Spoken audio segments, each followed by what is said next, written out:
Yo digo la cifra de 20.500 millones de dólares porque cuando uno revisa los estados financieros de Pemex, el monto que aparece al cierre del último trimestre es de 20.500 millones.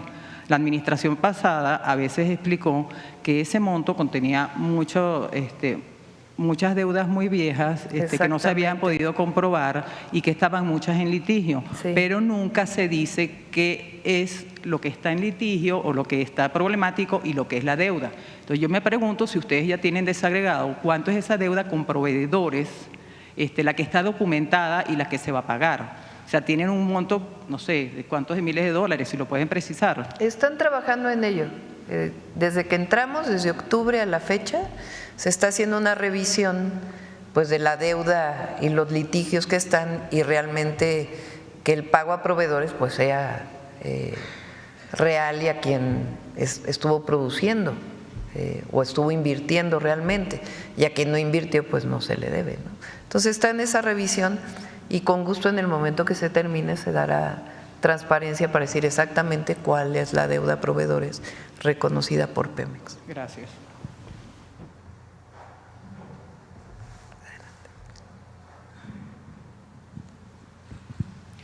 Misael Habana de los Santos, de Acapulco, al tanto Guerrero. Bueno, a mí se me hace complicado como reportero entender a veces todas las cifras, números que se hablan. Me gustaría que la gente de Pemex me explicara un poquito o nos explicara, tal vez con manzanas, cuál es el objetivo final de este plan para Pemex y qué lo hace diferente de otros y a dónde se pretende llegar. Yo creo que sería necesario para que la gente, la gran mayoría lo entendiera, y tengo otras preguntas para usted. La idea es que Pemex produzca. Primero, venimos de la continuidad de un proyecto. ¿Qué se definió en el sexenio pasado? Diferente a lo que se hacía antes. Que el petróleo que se produce en México sea principalmente para producir gasolina, diésel y todos los hidrocarburos que utiliza nuestro país. En el pasado, el principal objetivo de Pemex fue la exportación. Y durante mucho tiempo funcionaron las 6 refinerías, y en los últimos 12 años de Calderón a Peña dejaron ir cayendo las refinerías poco a poco, sin inversión. De tal manera que en el 2018 se importaba alrededor del 60%, ¿no?, de la gasolina o más, casi 80% de la gasolina que consumía México. Imagínense, país que era petrolero, con 6 refinerías, importando gasolina y exportando petróleo. Es como un absurdo, ¿no? Entonces, el objetivo ahora sigue siendo el mismo: producir un límite de barriles de petróleo, que es, digamos, y de gas, que es la principal función de Pemex. No más, ¿por qué? Porque no queremos contaminar más y no queremos seguir exportando, sino que el petróleo que tenemos, que el petróleo pues se acaba, es un recurso no renovable, pues se mantenga para las actuales y futuras generaciones. Entonces se limita a 1.8. Todo ese petróleo que se produce, la gran mayoría va ¿a qué? Y gas, a producir gasolinas y diésel principalmente. Hay 6 refinerías que existían, que es el sistema de refinación nacional, y ahora hay 2 refinerías más. Una completa, que es la que está en Texas, que es Deer Park, y la otra que es Dos Bocas. Entonces, estas 8 refinerías ahora que son completamente del Estado mexicano, de Pemex, pues entonces van a permitir que se cumpla con esa demanda de combustibles. ¿Eso qué significa? Pemex para la soberanía nacional. Ahora, ¿qué más vamos a hacer ahora? 3 cosas. 1, la parte de sustentabilidad con mayor importancia. Estamos trabajando para reducir todo el gas que se quema en la atmósfera y que pueda ser utilizado o para inyectarlo a los pozos para producir más o para el consumo de nuestro país. 2, terminar proyectos de las refinerías que habían quedado pendientes, que son las coquizadoras, que permiten que se produzca menos combustóleo y que haya más gasolina y más diésel. 3, vamos a invertir más todavía en petroquímica y en fertilizantes, que fueron los negocios que se abandonaron durante el neoliberalismo por parte de Pemex. Y un cuarto, Pemex va a hacer, junto con la Secretaría de Medio Ambiente de Semarnat, el Centro de Economía Circular en Hidalgo. Entonces eso le va a abrir un espacio adicional. Y hay otras áreas de oportunidad de Pemex.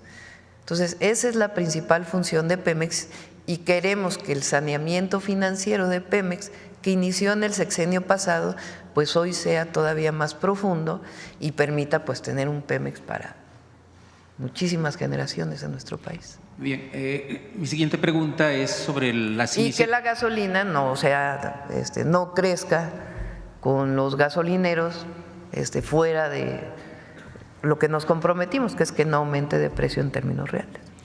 Gracias. La siguiente pregunta tiene que ver con las 2 iniciativas que lanzó usted y que ahorita están en las comisiones del Senado, que es la de antireeleccionista y la del nepotismo. Conociendo los estados del sur, por ejemplo, específicamente Guerrero y Oaxaca, hay una tradición en la clase política de todos los partidos políticos de colocar a familiares en diversos puestos. Tenemos familias en Guerrero, por ejemplo, que llevan 20 años en el poder, han pasado la presidencia municipal de uno a otro, a un hijo, a una esposa, XX. Igualmente los diputados también. Entonces, viendo esta situación, conociendo esta realidad, usted no vio o puede ver que tal vez las iniciativas no pasen en estos congresos locales donde hay intereses de grupos donde están amafiadas familias.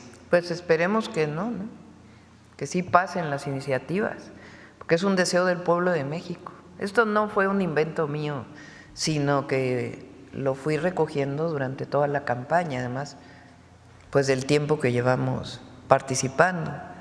Entonces la gente no quiere que haya nepotismo, que se herede un puesto a un familiar. Entonces si un familiar quiere participar en política, pues por lo menos que pase un periodo, ¿no? Pero que no sea que el familiar se lo herede a la esposa. Incluso ahí la Consejería Jurídica puso que en los últimos 3 años no haya sido pareja de la persona que quiere lanzarse, para que no haya ahí ninguna simulación. Entonces, es un deseo del pueblo de México, y la no reelección también es un deseo del pueblo de México, que no haya reelección en los puestos. Bien, y la última pregunta es respecto a los de Ayotzinapa. ¿Cuándo se va a reunir con A finales de este mes nos vamos a reunir. ¿Tiene noticias nuevas? Normalmente lo que hacemos es se lo damos a los familiares y después ya lo podemos informar. Gracias. ¿Quién más? A ver, por acá, que es primera fila. Buenos días, presidenta. Arturo Solís, de Bloomberg Línea. Quisiera preguntarle sobre el financiamiento que será completado con recursos privados. Si nos puede dar detalles sobre los proyectos y el dinero que esperan, y si esto evitará que Pemex vaya a los mercados el resto del sexenio. Si no queremos que Pemex vaya a los mercados, en todo caso lo apoya la Secretaría de Hacienda, porque es menos oneroso para la empresa. Y por eso apoya la Secretaría de Hacienda en este proceso a Pemex. Y los contratos con privados son un porcentaje pequeño respecto a lo que invierte Pemex. Hay una parte que puede seguir siendo privada, en caso de que Pemex diga, yo ahí no puedo explotar. Entonces, si es necesario, a evaluación de la Secretaría de Energía puede explotar un privado, y si no, Pemex tiene todos estos nuevos mecanismos de contratos mixtos, que es muy importante que, o sea, digamos que de las ganancias de un contrato, un porcentaje va para pagar la inversión.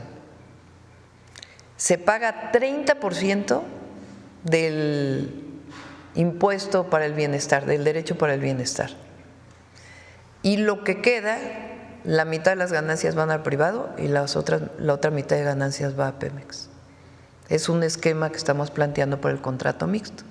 De esta manera garantizamos que el privado cumpla con su inversión, digamos, recupere su inversión, tenga un porcentaje de ganancia, pero Pemex también tiene ganancia, porque antes los contratos, pues prácticamente Pemex pagaba, ahora no, ahora el contrato mixto paga al Estado lo que tiene que pagar, paga su inversión y la ganancia se divide. Ese es más o menos los esquemas y obviamente Pemex genera pues distintas posibilidades en este esquema, pero tiene hoy presupuesto, repito, para 220,000 millones de inversión, que es un presupuesto muy importante de inversión. Estamos hablando de, ¿qué? 11,000 millones de dólares, 11 billones de dólares si lo contaran desde Estados Unidos. Entonces es un presupuesto muy importante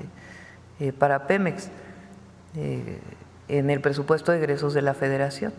Y este porcentaje de donde Pemex decida que requiere un apoyo de privado es un esquema establecido por la ley que garantiza la ganancia al pueblo de México, pues el pago de derechos y también la propia ganancia Pemex.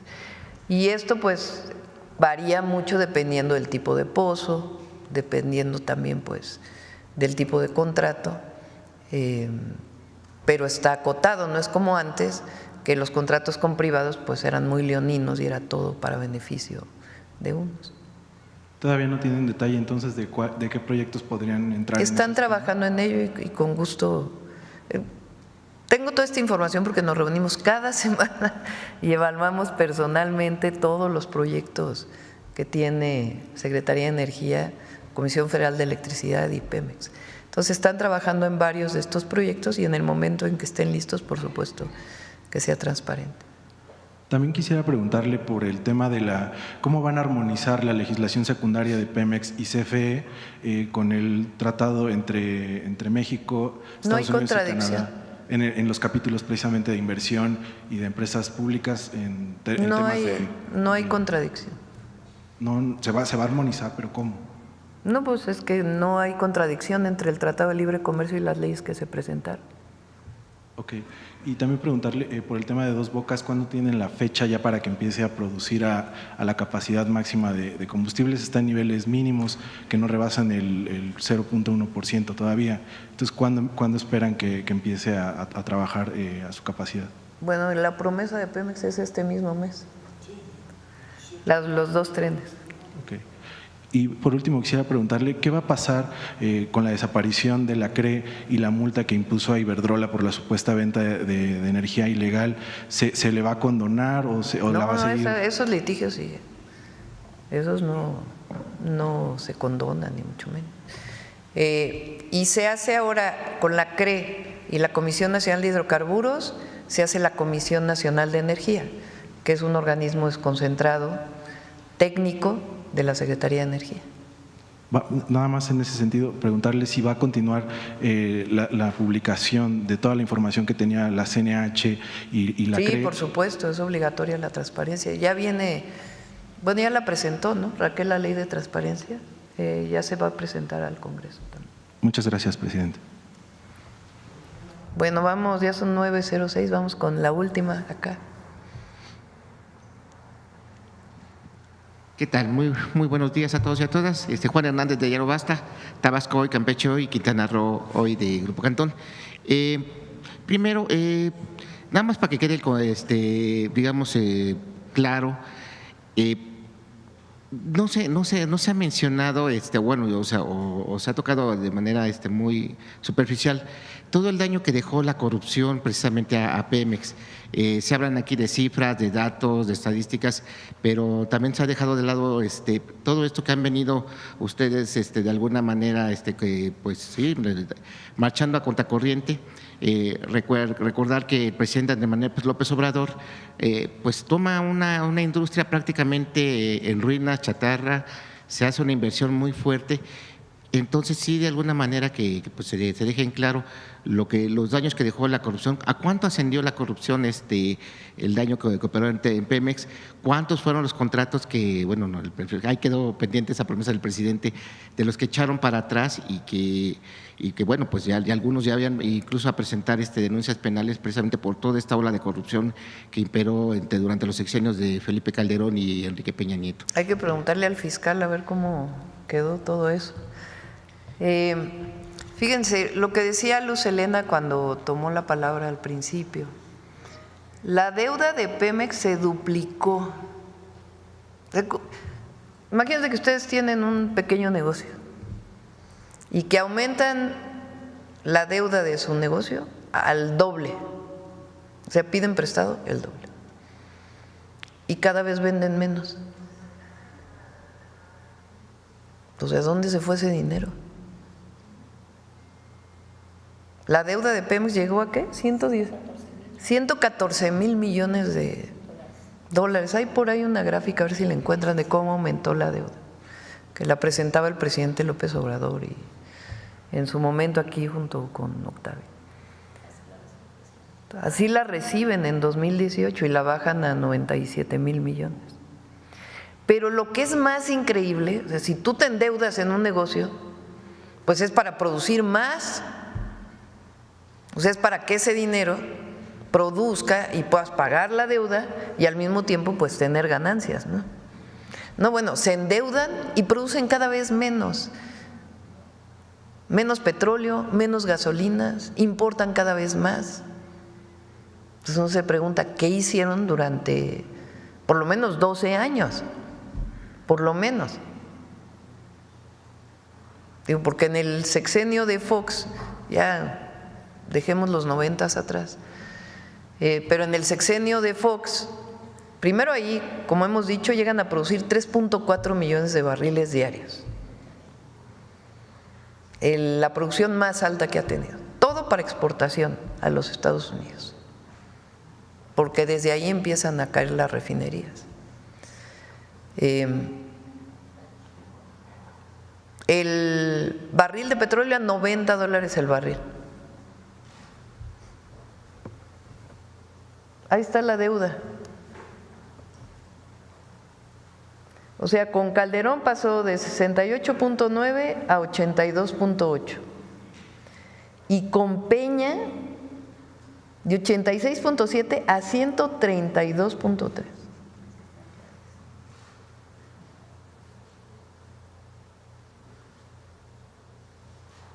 Y AMLO la baja a 99.4. Puede depender las cifras que dice Luz Helena por el año en donde están los pesos, lo que explicaba hace rato, el año base. Pero, o sea, ahora por ahí está cómo cayó la producción de petróleo. A ver si la tienen por ahí. ¿Cómo cayó la producción de petróleo?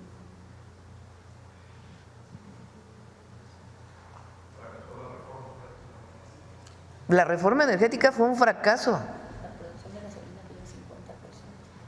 un absoluto fracaso. O sea, no solamente era el entreguismo de los recursos naturales y de las empresas públicas, sino que además no cumplieron con lo que prometieron, que se iba a producir más petróleo.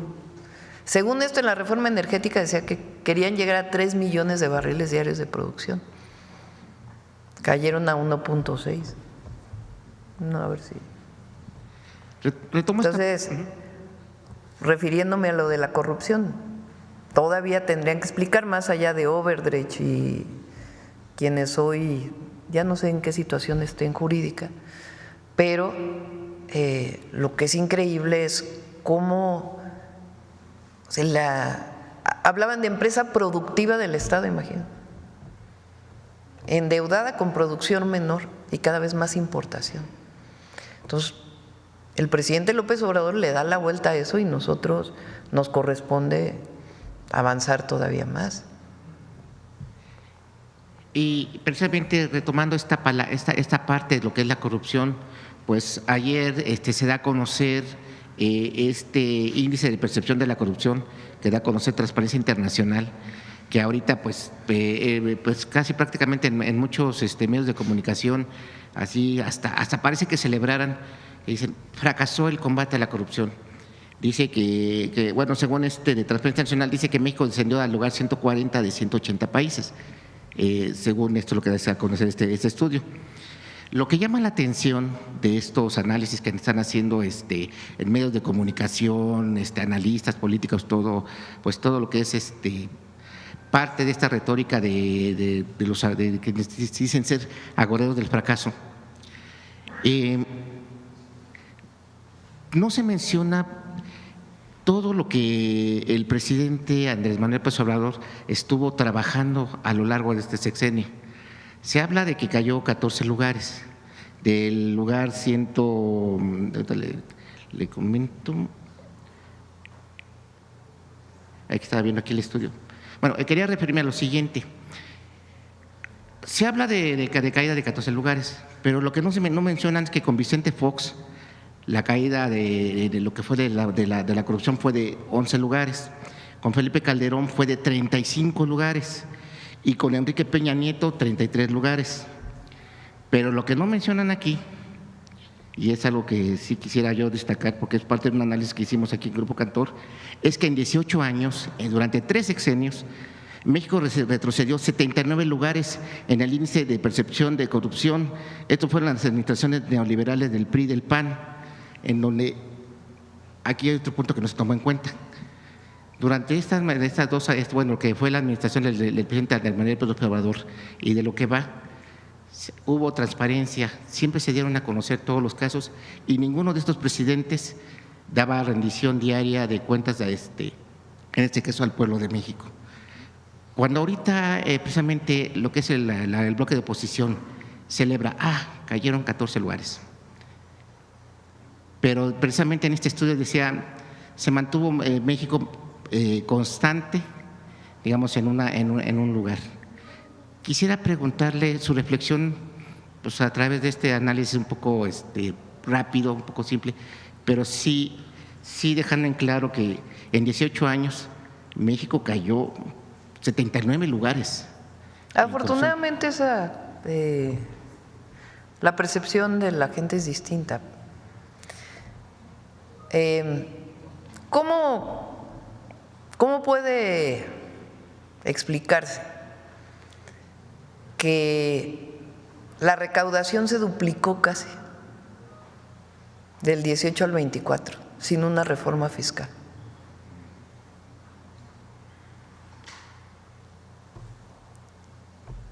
Se acabaron los privilegios, se acabó la corrupción. Todavía hay espacios ahí donde todavía podemos seguir rescatando recursos, pero hubo un avance muy importante. ¿Cómo se puede explicar las obras estratégicas que se hicieron, los programas de bienestar, la reducción de 9 millones de personas en pobreza sin una reforma fiscal? Entonces, pues, evidentemente lo que hay pues es un cambio de régimen, del régimen de corrupción y privilegios a un régimen de honestidad y de servicio al pueblo. Y vamos a continuar. Imagínense tantos años, en 6 años no se pudo hacer todo, pero nos toca seguir apretando las tuercas ahí. Se puede decir que en todo caso, independiente de este análisis que se hizo, el mejor factor de medición del combate a la corrupción es el pueblo de México. Si hubiera habido un régimen de corrupción, Andrés Manuel López Obrador no hubiera salido con una calificación de 8 de 10. Así de sencillo. Muchas gracias. Bueno, vamos con quién es quién. No, no es quién es quién. Detector de mentiras.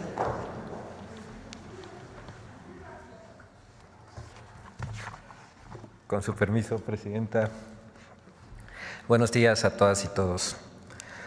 Comentaristas, medios de información y usuarios de redes sociales reviven una falsa narrativa injerencista afirmando que el gobierno de México no quiere combatir a los cárteles y que el gobierno de Estados Unidos cree que el actual gobierno mexicano tiene relación con el crimen organizado, a pesar justamente de que la realidad los desmiente por sí misma. ¿Por qué calumnian al actual gobierno de México quienes transmitían en vivo los montajes del exsecretario de Seguridad Pública de Felipe Calderón, Genaro García Luna, declarado culpable por narcotráfico en Estados Unidos? También continúan atacando con mentiras a la reforma al Infonavit, como si el interés fuera defender la corrupción al interior del instituto, que en repetidas ocasiones aquí mismo se ha evidenciado, como si no quisieran que los trabajadores tengan acceso a vivienda digna, a bajo costo o que se les hagan descuentos a sus créditos. Veamos el video del detector de mentiras de esta semana.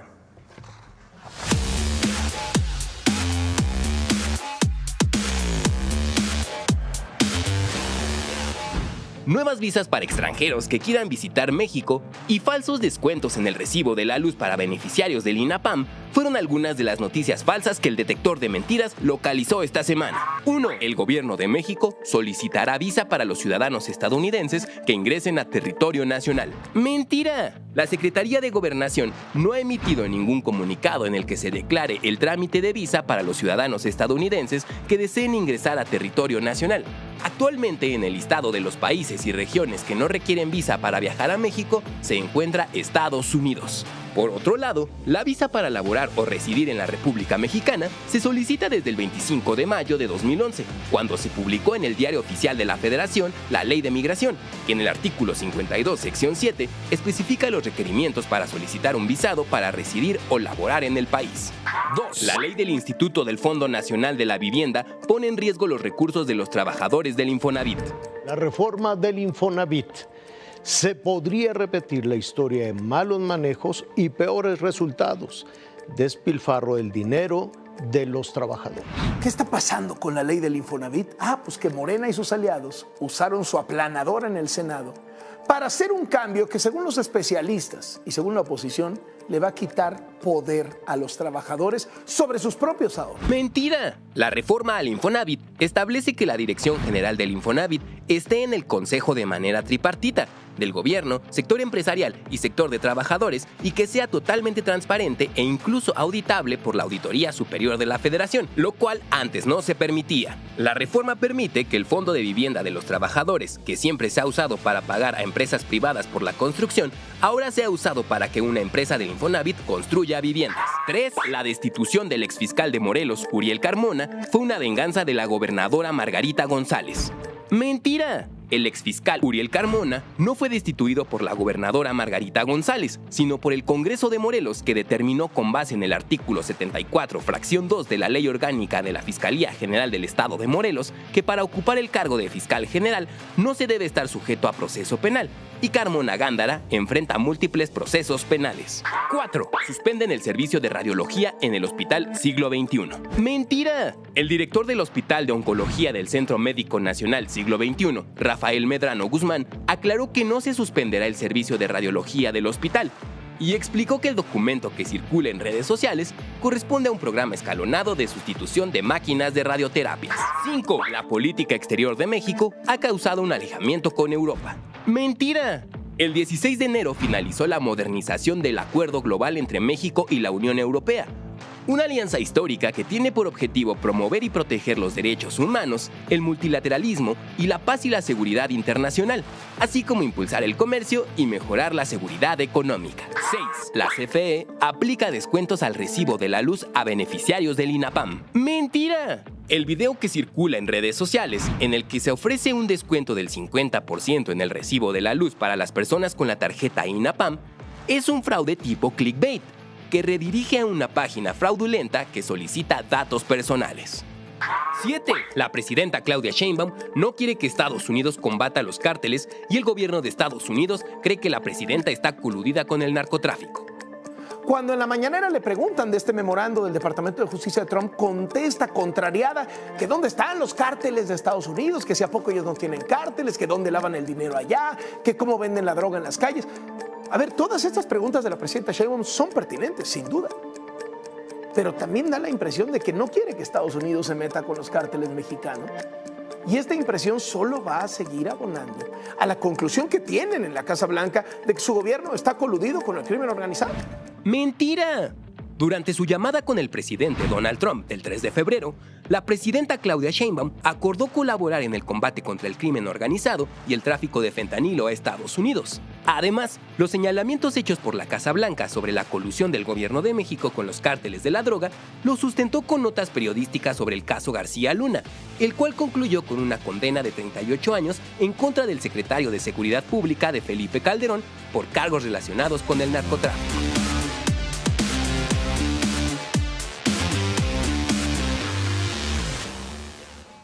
Muchas gracias. Hasta la próxima semana, presidenta. Gracias, buen día.